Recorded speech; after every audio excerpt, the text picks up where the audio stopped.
ওঠেন ওঠেন আমার রাজকন্যা, ঘুম থেকে উঠে পড়েন, আপনার কলেজে যাওয়ার সময় হয়ে গেছে। আর ঘুমায় না, ওঠেন ওঠেন ওঠেন ওঠেন। তোমার রাজকন্যা একটু ঘুমাইতে চাই, যাও। না আর ঘুমানো যাবে না, আমার অফিসে যাওয়ার সময় হয়ে গেছে তো। বাবারে ওঠ ওঠ ওঠ ওঠ ওঠ ওঠ ওঠ মা ওঠ, প্লিজ বাবা যাও যাও ওঠ ওঠ ওঠ বাথরুমে যাও। বাবা তুমি প্রতিদিন আমার ঘুমের ডিস্টার্ব করো, আমার ভালো লাগে না কিন্তু। আর দেরি করা যাবে না, যা বাথরুমে যাও বাথরুমে যাও বাথরুমে যাও। যাচ্ছি।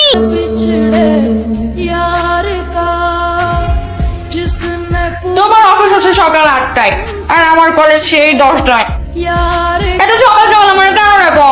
তুমি চলে যেতে পারো না বাবা, আমার ঘুমটাই নষ্ট করে দিতে।